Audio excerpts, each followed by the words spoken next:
Hello दोस्तों, स्वागत है आपका मेरी तूफ़ानी ज़िंदगी में। और ये तूफ़ान जा रहा है शादी में, तो बस उसी की चल रही है तैयारी। तो हमने खूब सारी शॉपिंग की है, तो आज हम आप लोगों को शेयर करने वाले हैं कि हमने क्या क्या लिया है। तो हमने बेबी के लिए क्लॉथ्स लिए हैं, जो कि आप देख सकती हैं। ब्लेज़र है, सॉरी हमने क्रॉप कर दिया तो वो ब्लेज़र प्रॉपर नहीं दिख रहा है। इसके साथ ये ट्राउज़र है और इसके अंदर एक वाइट कलर की टी शर्ट है।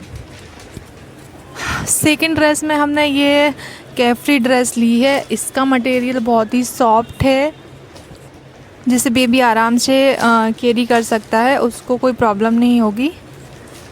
तो इसके साथ जो जीन्स है ये भी बहुत अच्छा है, सॉफ्ट मटेरियल है, ऐसा हार्ड नहीं है, स्ट्रेचेबल है। और तो ये मैंने अपने लिए टॉप लिया है, जो कि मैंने वी मार्ट से परचेज़ किया है। ये कम कॉस्ट में बहुत अच्छा पीस मिल गया था। इसे मैं सफ़र में वेयर करने वाली थी, क्योंकि ये थोड़ा कंफर्टेबल और कॉटन का मटेरियल था।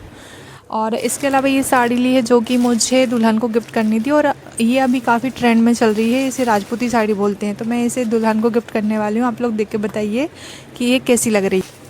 तो ये वो चीज़ है जो लोग लाते तो हैं बट खुद पहनते नहीं हैं। तो ये बेबी के डायपर हैं, इसमें 70 रुपीज़ थे और ये बहुत कम पैसे में आ गया था, मतलब 530 रुपीज़ का था। हमें वहाँ 20 डेज़ रुकना था, इसलिए मैं बड़ा ही पैकेट लेके आ गई थी।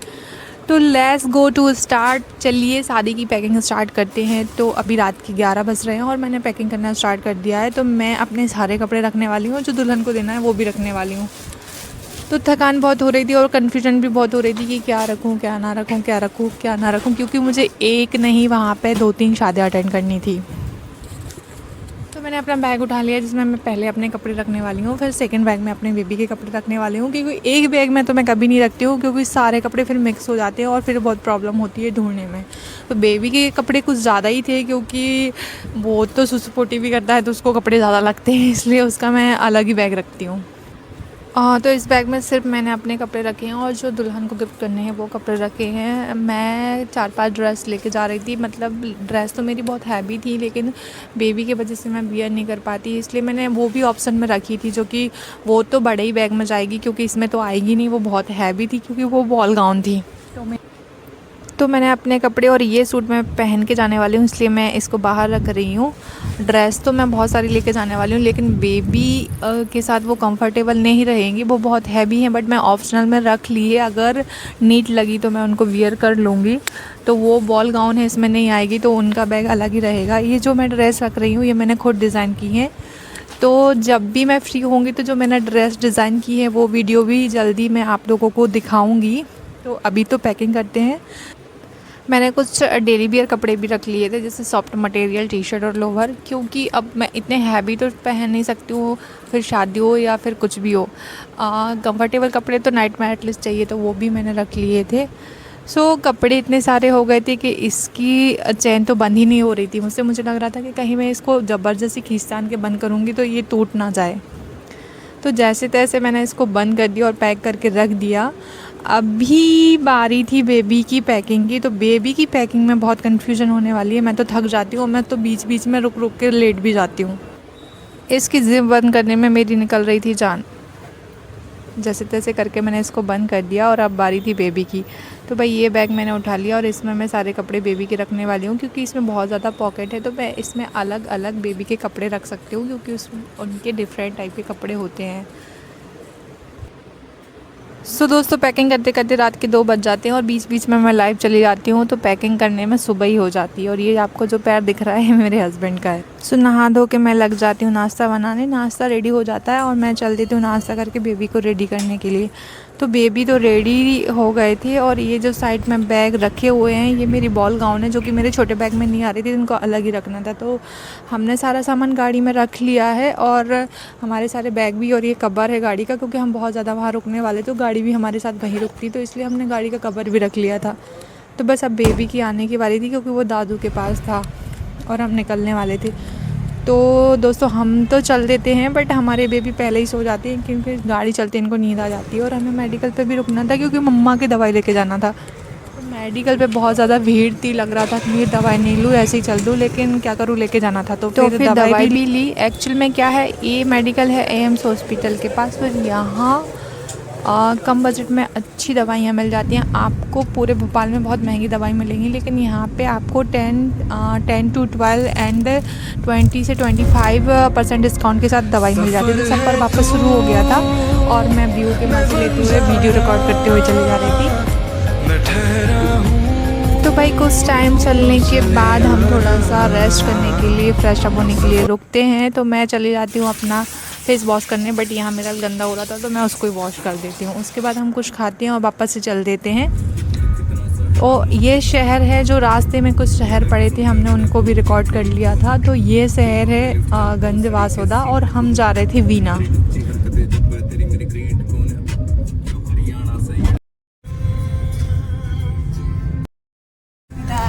गाड़ी आ रही है।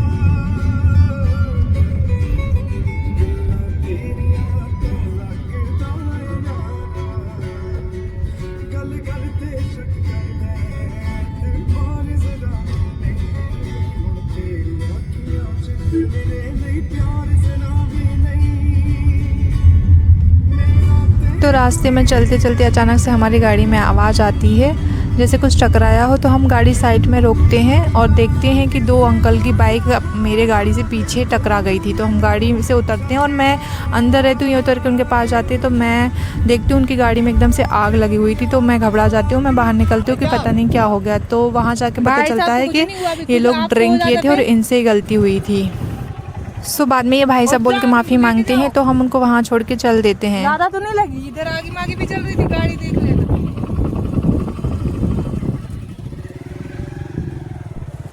थोड़ी ही देर में बीना आ जाता है और बीना से हमें कुछ और शॉपिंग करनी थी, क्योंकि थोड़ी सी शॉपिंग रह गई थी। तो बीना से हम कुछ और साड़ियाँ खरीदते हैं। 1-1.5 घंटे यहाँ पे रुकते हैं, साड़ियाँ लेते हैं, मिठाई लेते हैं। उसके बाद हम अपने गाँव की ओर चल देते हैं। तो दोस्तों बताइए साड़ियाँ देखने में कैसी लग रही हैं आपको। सो दोस्तों फाइनली मेरा घर आ चुका है। ये हमारा किला है जहाँ हम रहते हैं। तो इस किले के मतलब अंदर जाने में, मेरे घर तक पहुँचने में 3 बड़े बड़े दरवाज़ों को पार करना पड़ता है। तो आप दरवाजे देख सकते हैं कितने बड़े बड़े हैं। तो फोर्ट के जो दरवाजे रहते हैं वो तो इतने ही बड़े रहते हैं। आगे क्या हुआ वो भी बताऊँगी मैं। तो अभी तो आप रास्ता देखिए कितनी बड़ी बड़ी यहाँ की दीवारें हैं। एक्चुअल में एक दीवार इतनी बड़ी होती है कि एक जो सिटी में मकान होता है एक रूम, उतनी चौड़ी तो यहाँ की दीवारें होती हैं। तो हम अपने घर आ गए हैं।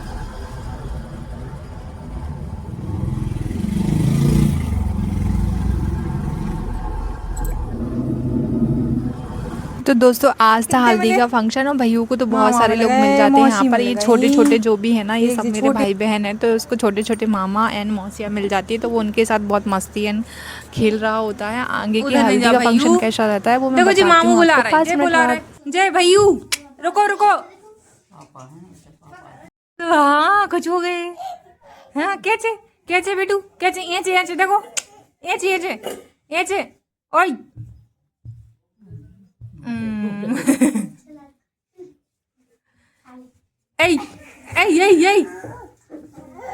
तो दोस्तों हमारे यहाँ जो हल्दी होती है वो बहुत ही मस्त भरी हल्दी होती है। एक्चुअल में क्या होता है कि सुबह से जो दुल्हन होती है ना वो रेडी होके गांव में जितने भी मंदिर हैं सारे मंदिर में जाती है और वहाँ पे सारे मंदिर में दुल्हन को हल्दी चढ़ती है। वो भी बहुत अच्छे से जाती है, मतलब डीजे बाजे और खूब सारे लोग रहते हैं। तो सबके साथ दुल्हन जाती है। तो बहुत एंजॉय करते हुए हम जाते हैं वहाँ पे, खूब सारा डांस करते हैं, मस्ती करते हैं, वीडियो शूट होती है, सारी चीज़ें। और फिर उसके बाद हमारी फैमिली जो है ना, किले में बहुत सारे घर हैं, वो सारी हमारी फैमिली है, कम से कम 10-15 घर है। तो सारे घर में दुल्हन जाएगी और सारे घर में दुल्हन को मीठा खाने को देंगे, खाना खिलाएंगे। उसके बाद सारे घर में दुल्हन को हल्दी चढ़ेगी और जिस घर में जाएंगी उस घर में सारे लोग डांस भी करते हैं और सब लोग निशार करते हैं। तो दुल्हन के साथ जो नाई रहता है और जो ढोल बजाने वाला रहता है उसको निछावर देते हैं। तो अभी हमारी चाची और उनकी बेटियाँ नाच रही थी, तो सब लोग बहुत एंजॉय करते हैं। अंदर डीजे तो आ नहीं सकता, तो यहाँ तो सब ढोल पे नाचते हैं क्योंकि ये घर के अंदर चल रहा है। सो दोस्तों आप लोग डांस एंजॉय करो। 2 मिनट बाद बताती हूँ कि शादी कैसी रही।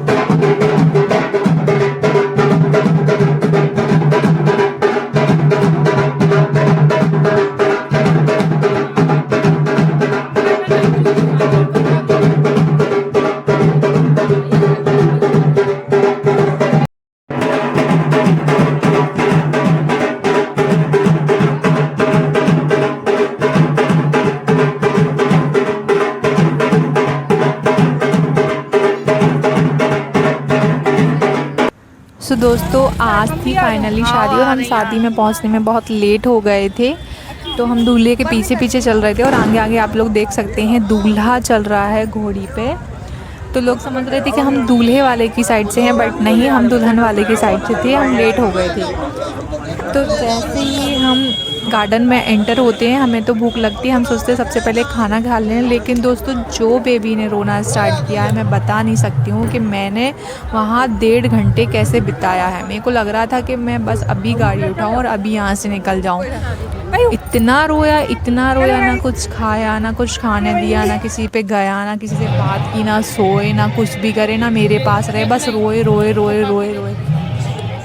तो आप लोग देख सकते हैं हमारे यहाँ की शादी हम ऊपर खड़े होकर सारा रिकॉर्ड करवा रहे थे। एक्चुअल में हम तो नहीं कर रहे थे क्योंकि हमारे पास बेबी था जो कि बहुत परेशान कर रहा था, तो मैंने अपनी सिस्टर लोगों को मोबाइल दे दिया था कि आप लोग प्लीज़ एक वीडियो रिकॉर्ड कर लेना। तो उन्होंने जैसा बना वैसा रिकॉर्ड कर लिया। कुछ दूल्हे की एंट्री हो रही थी, कुछ पटाखे चल रहे थे, वो सारा रिकॉर्ड उन्होंने कर लिया था। तो आप लोग देख सकते हैं हमारे यहाँ की शादी कैसी लगी, कमेंट करके बताइएगा दोस्तों। और अभी जो मैं रिकॉर्ड कर रही हूँ वॉइस, ये माइक मेरा बेबी अभी मुझसे छीन रहा है।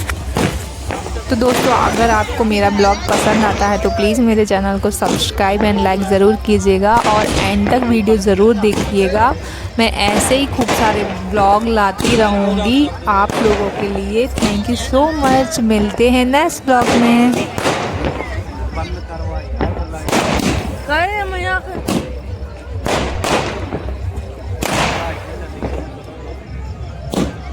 सालों नहीं हो रहा है, टेट हो लगे।